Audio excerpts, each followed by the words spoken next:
Hi GSAs, I'm Jasper and my note pronouns are they and them.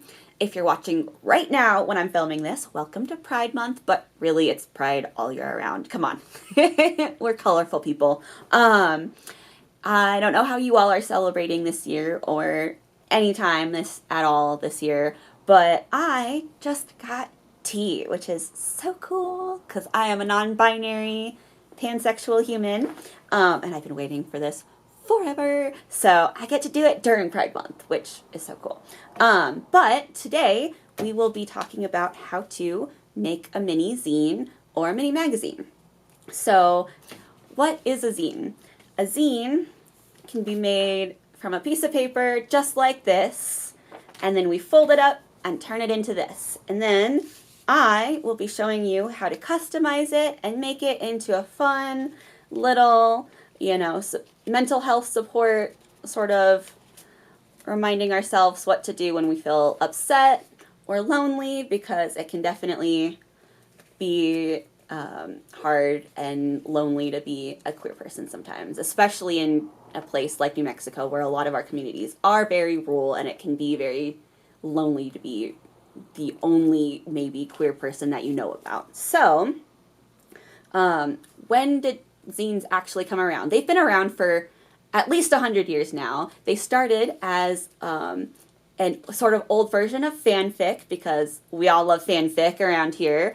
In the 1920s, they had sci-fi fanzines, and so you can put poetry, art, or comics, anything you want in these, but they did fanfic of sci-fi back then, and then they incorporated zines into social movements like the civil rights movements of the 60s, and then the 90s riot girl movement. So they've been around for a long time as a way to share your voice and publish whatever you want without worrying about censorship, which is really important with what's going on now with our community. So, you can always photocopy these and then share with your friends. So spread the love, spread the joy. So this workbook that we're going to be showing you how to use was actually created by a local trans non-binary artist named Shane Fox, who you can follow at The Desert Awaits. But really, you could also just use, if you just have a blank piece of paper, you could also follow our instructions and just create your own fabulous zine as well. So, first, you're going to fold a piece of paper in half, hot dog style. Next, you're going to open up the paper and fold it in half the other way, hamburger style. After that, you'll fold the outside edges of the sheet inwards towards the crease in the center, like double doors where the edges meet in the middle. Fold your sheet back, hamburger style, and then it's time to cut. Cut from the middle of the creased edge to the intersection of the folds. And then you're going to open up the paper and fold it hot dog style. And then push it all together and fold so it looks like a plus sign, and then you can fold all the pages together. So you should have 8 pages to your mini zine. So now it's your turn. Pause the video and go fold your papers.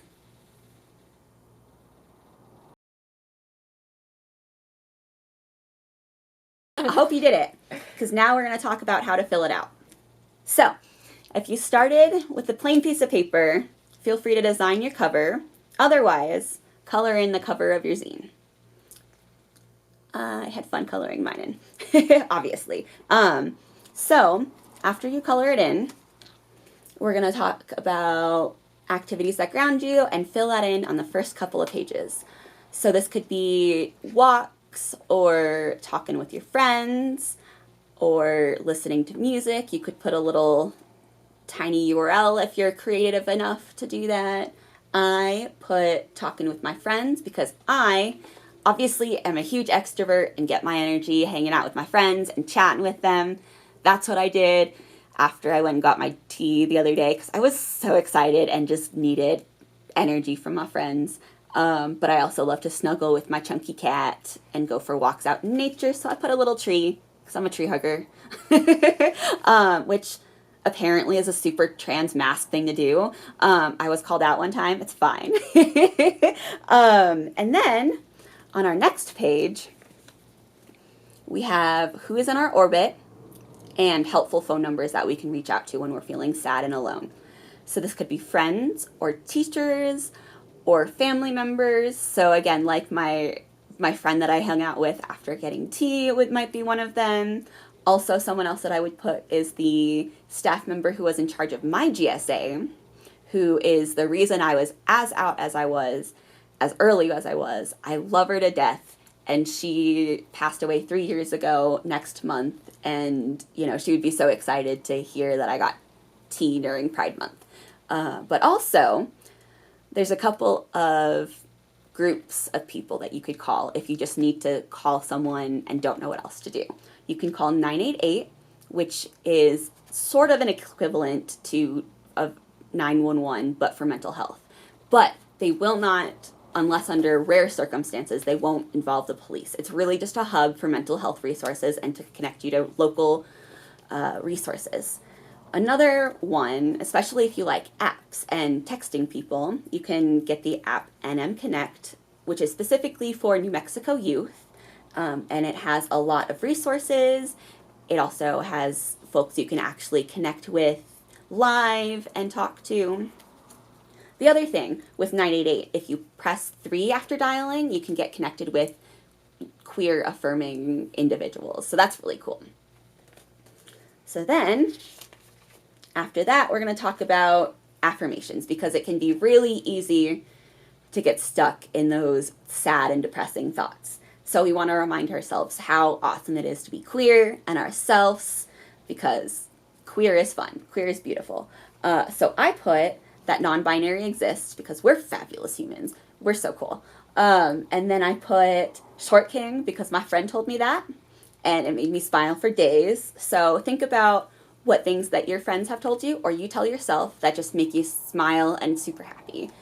I also like to decorate myself with tattoos and piercings, and so I just tell myself to go decorate myself and have fun with that because that's adulting. You have your own money. It's fine. And then, lastly, we want to talk more about resources and finding our way out of the darkness because we have our friends, but sometimes it can be really hard to reach out. So we want to find other resources in our community. And if we're in a rural community like in New Mexico, we just might not even have a community to connect to. It might feel like we're the only queer person in our community.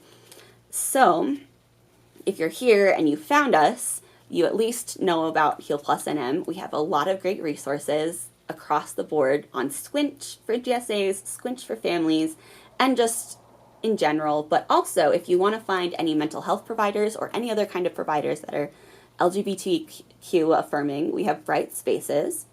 And then the NM GSA network also has a lot of great in-person activities and a lot of resources. CASA Q is another local resource that is fabulous. FYI Plus, specifically their La Vida project, is down in Las Cruces and has lots of resources on their website, but also a lot of in-person ways to connect with people to create that community. So if you need resources or ways to find a community, these are a lot of awesome ways that you can put down for yourself. So that is your zine. Pause now and go fill out your zine. Go be colorful. Do it. I'm waiting. And now, once you're done, you as a group, if you're with a group, can talk about a couple of different things.